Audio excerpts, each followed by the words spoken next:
नमस्कार आप सबका। खान सर परिचय के मोहताज नहीं, आप सब जानते हैं। न सिर्फ बिहार में बल्कि पूरी दुनिया में इन्होंने बिहार का नाम रोशन किया है। न्यूज 18 बिहार झारखंड के मंच पे इनका हम सब स्वागत करते हैं।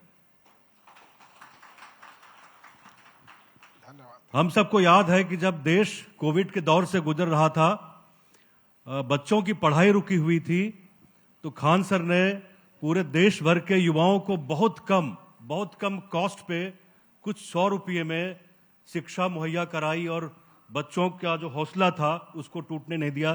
खान सर, बहुत बहुत स्वागत है न्यूज 18 में आपका। धन्यवाद सर, धन्यवाद जी। आज आपको कैसा महसूस होता है कि जब कोविड के दौर में एक छोटा सा प्रयास आपने शुरू किया था और देखते ही देखते पूरे भारतवर्ष में, पूरे इंडिया में, पूरे दुनिया में हम कह सकते हैं कि आप लोगों के दिलों में बस गए? देखिए, जो ऊंचाई पर लिफ्ट से पहुंचा होता है ना अचानक से, तो ऊंचाई पे पहुंचने के बाद उसको बड़ा अच्छा लगता है, बाप रे कितना अच्छा लग रहा है। लेकिन जो सीढ़ियों से गया रहता है ना, वो वहां जाके थक के थोड़ा सा थका हुआ रहता है, तो उसको लगता है कि कितना मेहनत है इसमें जाने में। तो उससे पूछिएगा कि कैसा लग रहा है, जो 20 तल्ला सीढ़ी पे चढ़ के आया है तो कुछ बता ही नहीं पाएगा। ये उससे पूछा जाता है जो लिफ्ट से आया। हम लोग तो सीढ़ी से आए हैं। सीढ़ी से आए। तो ये जिस बैकग्राउंड से आए हैं, किसी लोग कहते हैं कि सोने का चम्मच लेके पैदा नहीं हुए, बहुत ही साधारण घर से उठे, मेहनत किया और मेहनत करके इन्होंने इस मुकाम को हासिल किया है। आप जिस स्तर पे लोगों को पढ़ा रहे हैं, एक किफायती शिक्षा जो कहते हैं, जब हम बाहर में देख रहे हैं कि बड़े बड़े ग्रुप्स आ गए हैं जो लाखों रुपया चार्ज करते हैं, वहीं आप कुछ 100 रुपये चार्ज करते हैं, तो एक कह सकते हैं कि ज्यादा से ज्यादा लोगों तक पहुंचना, reaching to the people those who can not afford education, और उतना भारी फी अफोर्ड नहीं कर सकते हैं। तो ये कॉन्सेप्ट कैसे आया था खान सर? ये तो शुरू से ही हम लोग जब पढ़ाते थे तभी से। आज लॉकडाउन में जब हर जगह स्कूल कॉलेजेस बंद हो गए थे, हम लोग के लिए भी नया था, तो हमको उस समय जो बैच दिए थे वो 11 रुपए का बैच था। और आज जब बच्चे उस बैच से पढ़ के आते हैं तो कहते हैं कि सर याद है, अभी कुछ दिन पहले एक मिले थे हमको पुलिस डिपार्टमेंट में डीएसपी, तो कहे सर याद है हमको, हम वो 11 रुपए वाले बैच के हैं। तो अलग अलग बच्चे जो पुराने हैं, तो अब तो जो नए बच्चे हैं वो सब, तो ये कोशिश रहती है। और एजुकेशन में जब एक दौर था, बच्चों को पैसा नहीं एक मार्केट समझा जाता था, तो अभी बड़ी बड़ी जो कंपनियां थी अरबों खरबों की, अभी तो सब बैठ गई, सब दिवालिया हो गई वहां पर। क्योंकि एजुकेशन हमारे यहाँ जो गुरु और छात्र का जो रिश्ता है वो एक बड़ा अनमोल रिश्ता है। यहाँ पर फीस नहीं, गुरु दक्षिणा का प्रचलन है। तो गुरु दक्षिणा टाइप का रहना चाहिए। 1 लाख कहिया का दक्षिणा हो गया, बताइए आप। यहाँ गुरु दक्षिणा तो नॉर्मल होता है जिससे कि एक संस्था चल सके। तो हम लोगों ने भी यही किया। जो यूपीएससी की फीस होती थी 2-2.5 लाख रुपए, उसको ले आके 7-8 हजार कर दिए।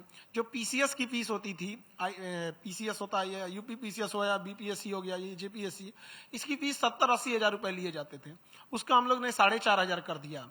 वैसे ही करके जो बच्चे शुरुआत करना चाहते हैं पढ़ाई के लिए, वहां पे नॉर्मल जनरल कंपटीशन की तैयारी करना चाहते हैं, वो 200 से लेके 400 में कर दिया, और सारे बच्चों ने कर दिया। अब इसका नतीजा ये हुआ कि पूरी इंडिया में अब जिनकी 2-2 लाख फीस थी, अब वो ऑफर निकालते हैं, दिवाली ऑफर 1.5 लाख डिस्काउंट।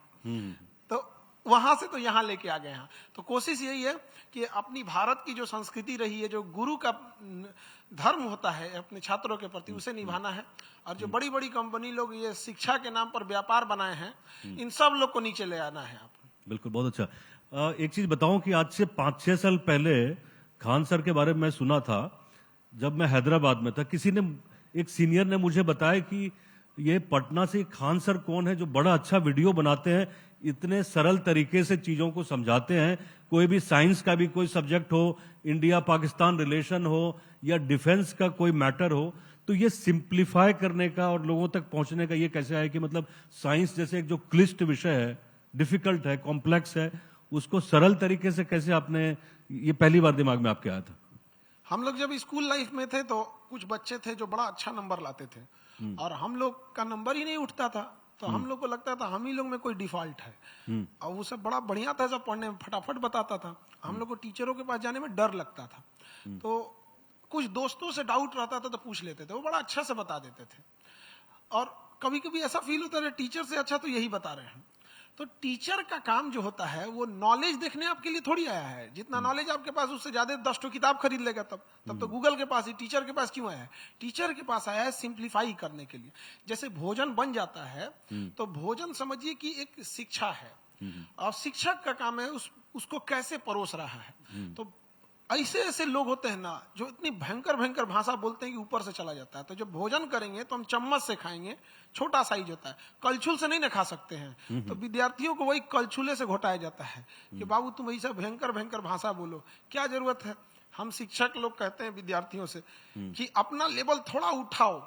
कितना टफ चीज है, क्योंकि विद्यार्थियों की संख्या ज्यादा है। क्यों ना टीचर से कहा जाता है कि आप उसी को थोड़ा डाउन करके सिंप्लीफाई करके समझाइए ना, आराम से समझ जाएगा। और जो पढ़ने वाले बच्चे हैं वो कभी भी पढ़ लेते हैं। मेन तो है जो 80% स्टूडेंट है जिनका बैकग्राउंड कमजोर है, जो थोड़े से लापरवाही कर देते हैं, उनको लेकर जाना होता है। तो कोशिश यही रहती है कि सिंपल से सिंपल किया जाए। उसके लिए क्या होता है कि पहले वर्क करना पड़ता है, उसके लिए एग्जाम्पल्स ढूंढने पड़ते हैं, कैसे समझेगा बच्चा, इसलिए थोड़ा सा पीछे वर्क करना होता है, तब जाके समझ में आता है। हम लोग तो फिल्म देखने जाते हैं, 2 घंटे 2.5 घंटे की फिल्म देख लेते हैं और कहते हैं बड़ा बढ़िया फिल्म था। कभी उसके डायरेक्टर से पूछिएगा, 2 साल से मेहनत कर रहा होगा उस फिल्म के लिए।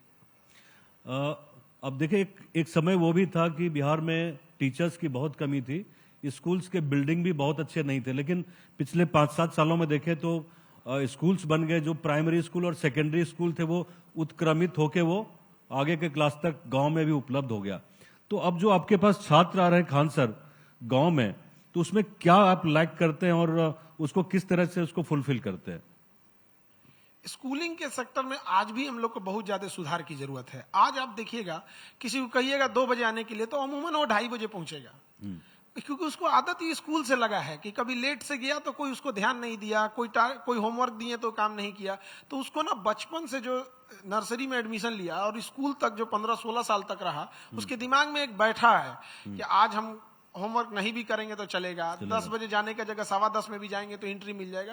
तो ये सब चीजें थोड़ा जो एटिकेट बेस्ड चीजें उसे बढ़ाने की जरूरत है। दूसरा, किताबी नॉलेज जो है उसके साथ साथ उसको प्रैक्टिकल नॉलेज की भी जरूरत है। तो जो स्कूलिंग चीज है वो ऐसा हो गया है कि एक दिमाग में लोगों को बैठ चुका है कि आप ग्रेजुएशन करके क्या ही कर लीजिएगा। और खास करके आप इधर देखिए बिहार सेक्टर में एरिया में तो ग्रेजुएशन करना बड़ा सिंपल हो गया है कि आप पढ़िएगा तो भी 60-70% लाइएगा और नकल कीजिएगा तो भी 60-70% लाइएगा। इससे सबसे बड़ा निगेटिव क्या हो गया, जिसके पास सर्टिफिकेट, अब सामने वाले को पता ही नहीं कि भैया तुमने नकल करके लाए हो कि ईमानदारी से लाए हो। तो यही हो जाता है कि अब बच्चा आ तो रहा है ग्रेजुएट करके, बट वो ग्रेजुएशन ईमानदारी से पढ़ा है कि नकल करके पढ़ लिया है। तो इससे हम लोग को समस्या होने लगता है। अगर नकल करके पढ़ा है तो इंटरमीडिएट लेवल का सर्टिफिकेट रख लिया है ग्रेजुएशन का। तो वो होता क्या है कि अगर आप किसी सिपाही को कहिएगा डीआईजी साहब, तब तो हो गया, अब बैलेंस ही बिगड़ जाएगा वहां पे। तो ये जरूरी है कि जो स्टैंडर्ड है, अगर वो कोई बच्चा ग्रेजुएशन पास कर रहा है तो ये मेक श्योर किया जाए कि वो ग्रेजुएशन लाइक नॉलेज इकट्ठा किया है या नहीं किया है। तब अगर कोई आता है तो दिक्कत नहीं होता है। अभी शिक्षा में क्या नया कर रहे हैं? अभी तो देख रहे हैं कि आपका प्रेजेंस, ऑनलाइन प्रेजेंस बढ़ा है कोविड के दौर से। अभी देखें तो मतलब थोड़ा स्ट्रक्चर्ड हुआ है। अभी नया क्या इसमें शिक्षा में करना है? शिक्षा सेक्टर में बस यही है कि देखिए, एजुकेशन में बहुत कुछ नहीं चाहिए होता है। एजुकेशन कभी भी फीचर के दम पे नहीं चल सकता है, एजुकेशन चलता है टीचर के दम पर। तो ये सारा काम करना जरूरत है।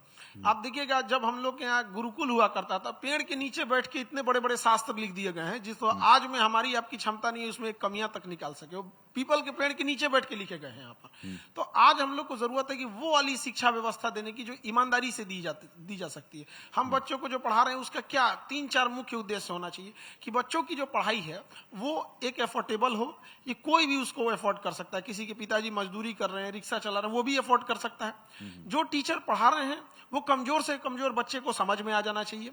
जो पढ़ा रहे हैं वो रेलेवेंट होना चाहिए, ये नहीं कि आउट ऑफ द फ्रेम चले गए, एग्जाम में क्या पूछ रहा है ये, और वो एग्जाम या जहां उसकी जरूरत है वो प्रॉपर आना चाहिए।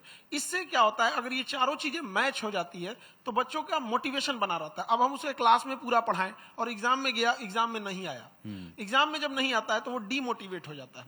और इसके बाद जो गवर्नमेंट का काम है वो लूप होल्स खत्म करे। पता चला कभी पेपर लीक हो जाता है, कभी किसी भी संस्था को दे दिया जाता है। अभी एक एसएससी के एग्जाम्स हो रहे हैं, उसमें जो जिस सेंटर अलॉट किया गया है वो गाय के तबेला में एग्जाम ले रहा है। बताइए। तो बताइए बच्चे का मोटिवेशन कहाँ मतलब जाएगा? कहीं ना कहीं प्रॉब्लम है सिस्टम तो सिस्टम हर में जगह प्रॉब्लम। दोनों में, एक फ्रंट एंड में और एक बैक एंड में है। तो जो एजेंसीज हैं उसे भी थोड़ा सुधारने की जरूरत है। बिल्कुल। पिछले दिनों हम लोगों ने देखा कि लीक की कितनी चर्चा होती रही और छात्र बिल्कुल सड़कों पर रहे। खैर, शिक्षा पे थोड़ी सी बात हुई है। थोड़ा एक नया इन्होंने एक तजुर्बा किया है बिहार में और काफी अच्छी ये पहल कर रहे हैं। आप लोगों को जान के बहुत खुशी होगी कि बिहार जितना बड़ा राज्य है और जगह जगह पे जो मेडिकल फैसिलिटीज है वो पहुंच नहीं पा रही है, तो सेहत के क्षेत्र में बहुत कुछ कर रहे हैं। इसके लिए भी इनको धन्यवाद देना चाहिए खान सर को। और रीच आउट कर रहे हैं कॉमन पीपल तक जो अफोर्ड नहीं कर रहे हैं, जैसे इन्होंने शिक्षा में की थी। तो हम ये जानना चाहेंगे कि नई पहल क्या है, इसके बारे में थोड़ा डिटेल में बताइए आप खान सर।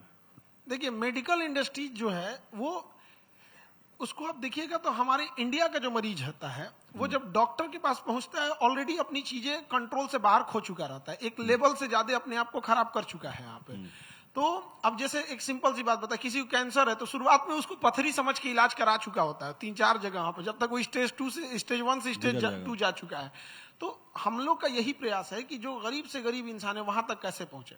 तो अभी हम लोग ने हर डिस्ट्रिक्ट में ब्लड बैंक की सुविधा किया है ताकि किसी को भी ब्लड की दिक्कत ना हो। कई बार ऐसा होता है कि एक्सीडेंट होता है और आते आते रास्ते में उसकी ब्लड लॉस से मर जाता है, जबकि वो बेचारा बच सकता था। और इंडिया में एक इंसान जो कमाने वाला होता है वो अकेला कमाने वाला होता है पूरे परिवार में। हमारे यहाँ अगर कोई परिवार का कमाने वाला इंसान अगर डेथ कर गया तो 13 ही जब तक नहीं हुआ है ना तब तक सब रिश्तेदार करेगा, अरे हम हैं ना, कुछ होने नहीं देंगे, हम तुम्हारे ये हैं। 13 ही बाद पहचानने से भूल जाता है, फिर सोचेगा इसका कैसे जमीन हड़प लिया जाए। तो जरूरी है उसे बचाना। तो हर जगह पे अगर ब्लड बैंक रहेगा, इनकेस एम्बुलेंस लेके कोई आ रही है, उसे लग गया यहाँ प्रॉब्लम है, तो वो रास्ते में हमारा हर जगह उसे ब्लड बैंक मिलेगा, वहां से उसे 1 यूनिट ब्लड दे देगा सो दैट कि वो आ सके। वैसे ही डायग्नोसिस सेंटर है। अब जैसे कोई मजदूर है वो ईटा उठा रहा है, इतना भारी, उस पर कितना लोड पड़ रहा है, तो उसके हार्ट में क्या प्रॉब्लम है, क्या दिक्कत आ रहा है, कहीं ब्लॉकेज है, क्या है, अगर वो ईसीजी करा के देखना चाहता है, सिंपल सी ईसीजी, तो उसको हम लोग ने 25 रुपए में ईसीजी करने को बोल दिया। तो 25 रुपए में ईसीजी करा लेगा। उसको अगर शुरुआत में ही कोई प्रॉब्लम है वहीं सही हो जाएगा। कोलेस्ट्रॉल जांच करना होता है ब्लड के लिए, यहाँ पर कितने का कोलेस्ट्रॉल जांच, 5 रुपया लेके आदमी कोलेस्ट्रॉल जांच कर सकता है। हमारे यहाँ तो इतना ही कर देंगे उसको। मशीन ये जो मशीन मंगवा रहे हैं, पोर्टेबल मशीन है, गांव तक पहुंचना आसान है? नहीं, सारी मशीनें हमारी या तो यूएस की मशीन है, या तो जर्मनी की है, या तो वो जापान की है। एक मशीन कल हम लोग के यहाँ आई है बेल्जियम से। अब वो मशीनरी जितनी ज्यादा है जिसका कोई हद नहीं, लेकिन मशीनरी से एक पेशेंट को क्या मतलब होता है, उसको बस टू द पॉइंट चाहिए, उसके पीछे चीजों से मतलब नहीं होता। जैसे एक माँ बच्चे का ख्याल कैसे रखती है, उस बच्चे को पता ही नहीं चलता है कि माँ उसके लिए कितनी तपस्या की है, कैसे वो स्कूल से आएगा बैग फेंकेगा, उसको चाहिए कि मम्मी हमको खाना चाहिए, लेकिन माँ उसके लिए कितना पहले से मेहनत कर रही होती है। तो ये एक, जब तक एक इंसान की, मानव की सबसे बड़ी चीज क्या होती है, एक मानव दूसरे की तकलीफ से अगर अपनी तकलीफ समझे, उसके अंदर करुणा हो, तभी तो मानव है। अदरवाइज में तो जानवर मानव में फर्क क्या रहेगा।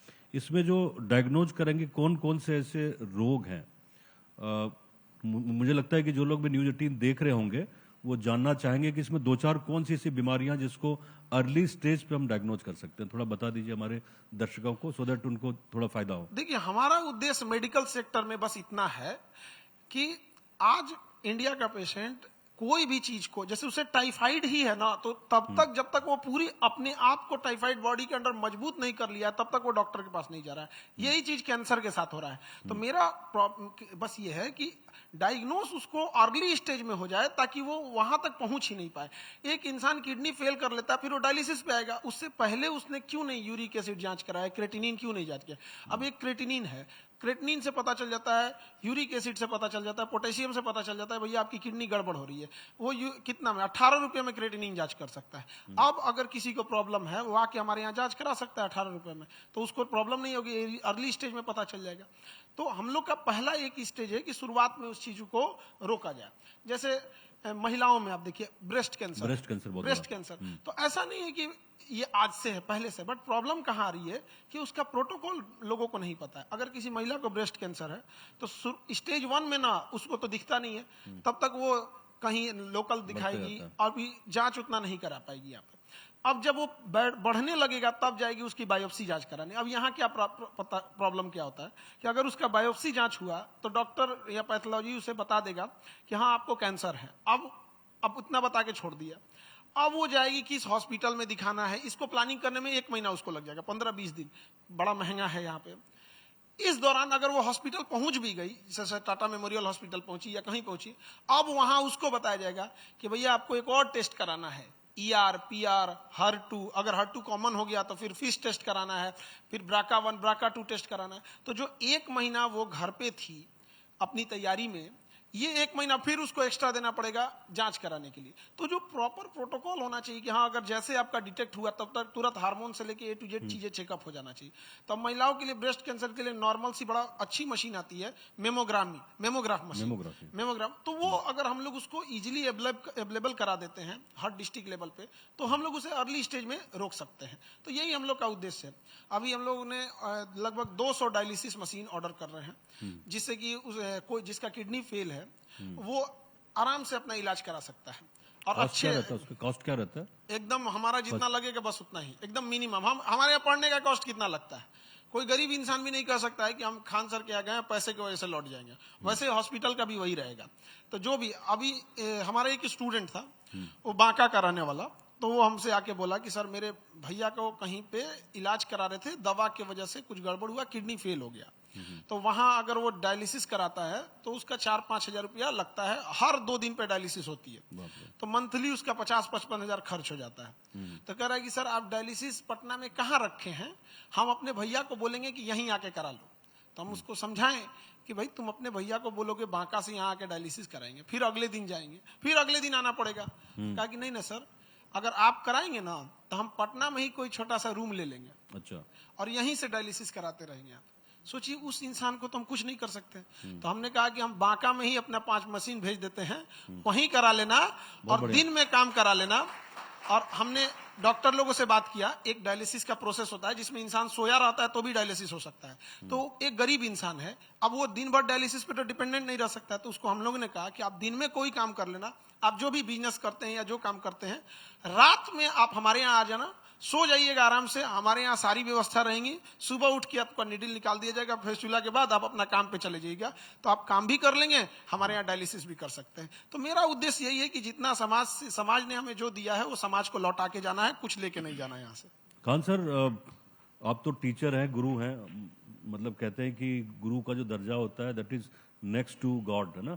देखिए ये जो गुरु का दर्जा ये है, मैं मानता हूँ, ये मैं पर्सनली मानता हूँ। देखिए हम यहाँ आपको रोकेंगे। हाँ। ये जो गुरु का दर्जा है, ये हमारे जब भारत था, जो निस्वार्थ भाव से जब गुरु शिक्षा देता था, अपनी पुत्रवत गुरु विद्यार्थियों को मानता था, उसको उसके लिए वो फीस कमाने का जरिया नहीं था, तब वो गुरु की परंपरा दी जा रही थी। उसको आज हम लोग भजा लें तो अपने आप से पूछने की जरूरत है, वो वाले हम लोग हैं नहीं। जब हम दृश्य देखते हैं कि हम रक्षाबंधन का दृश्य देख रहे थे, तो आपका वो हाथ में हजारों राखियां बंधी हुई थी, तो पूरे भारतवर्ष में इसकी चर्चा हुई कि भाई इस तरह का भी टीचर है, इस तरह का भी शिक्षक है समाज में। मेरी बहन नहीं है। तो आज से 8-10 साल पहले जब क्लास में एक दौर था, तो रक्षाबंधन की छुट्टी दे रहे थे, तो उसमें एक लड़की पूछी कि सर आप कब जा रहे हैं राखी बंधवाने? तो हम कहें कि हम तो घर नहीं जाएंगे क्योंकि मेरी बहन नहीं है। थोड़ा सा हम भावुक हो गए क्योंकि राखी का त्योहार ही ऐसा होता है। तो वो लड़की क्या की ना, गई और एक राखी लेके आई और राखी बांध दी कि सर हम लोग आपकी बहन। तो हमने तब से धीरे धीरे करते करते, शुरुआत में कभी 5 राखियां थी, फिर 10 हुई, आज 15,000 राखियां बांध दी जाती हैं। अच्छा, अब राखियां जब 15,000 बांधी जाती है तो बहनों की एक शिकायत कि आप एक साथ 10-10 लड़कियों से क्यों राखी बंधवाते हैं? तो मेरी समस्या समझे बहन लोग कि अगर हम एक एक करके राखी बंधवाएंगे, फिर आरती करेंगे, फिर वहां पे पूरी जो प्रोसेस होता है, तब तो हमको 1 हफ्ता राखी बंधवाने में ही लग जाएगा। तो इसलिए एक बार में 10-10 राखियां, और थोड़ा देर राखी बांधने के बाद हाथ इतना मोटा हो जाता है कि वो राखी बंध भी नहीं पाता है। तो फिर उसके लिए थोड़ा सा फास्ट करना पड़ जाता है, मजबूरी रहती है। तो मेरा शौक है, मेरी अपनी बहन नहीं थी, तो बिहार से ही कहा गया था, मांझी ने, दशरथ मांझी ने कहा था कि भगवान के भरोसे मत बैठो, क्या पता भगवान तोरे भरोसे बैठा होगा।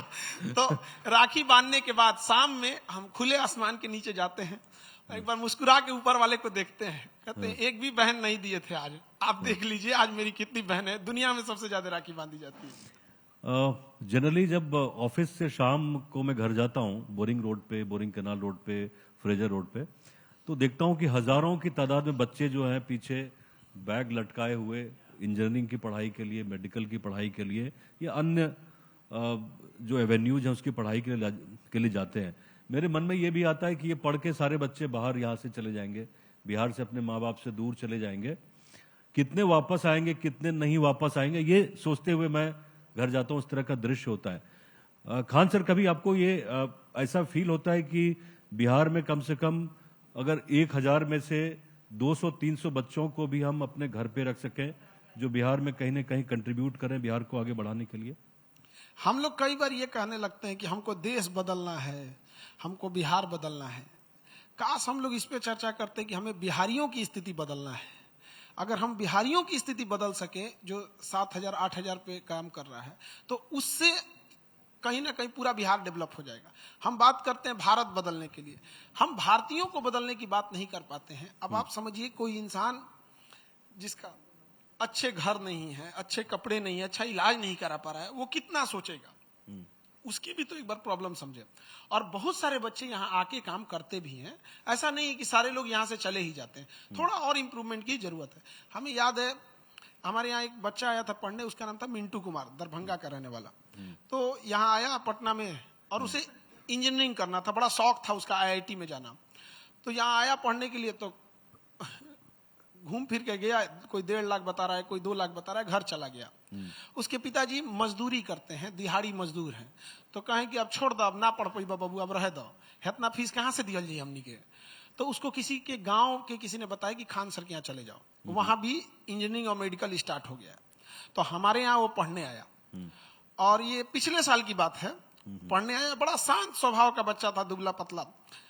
और इस बार उसका सिलेक्शन IIT खड़गपुर में हो गया है। भारत का पहला IIT खड़गपुर में। वो हवाई चप्पल पे आया था, अब हवाई जहाज पे घूमेगा यहाँ पर। तो कई बार पैसे के अभाव में हम बहुत सारी चीजों को खो देते हैं। आप सोचिए कि यदि उसको हमारी फीस कम नहीं होती, तो आज वो अपने पिताजी के साथ कहीं दिहाड़ी मजदूरी में हाथ बटा रहा होता। लेकिन आज IIT खड़गपुर में है।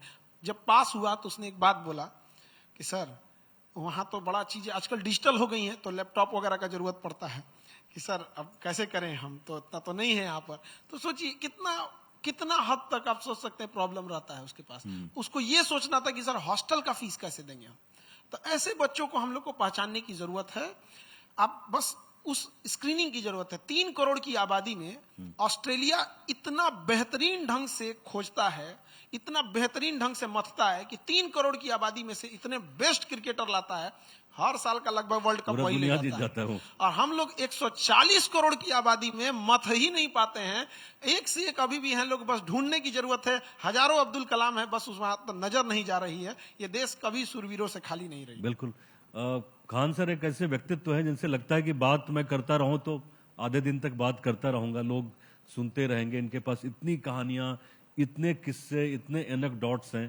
खान सर, मन तो नहीं भर रहा है कि मैं आपको यहां से जाने दूं, लेकिन लगातार वहां जो प्रोडक्शन टीम है वो इशारा कर रही है। खान सर के लिए तालियां बजाइए आप लोग। धन्यवाद।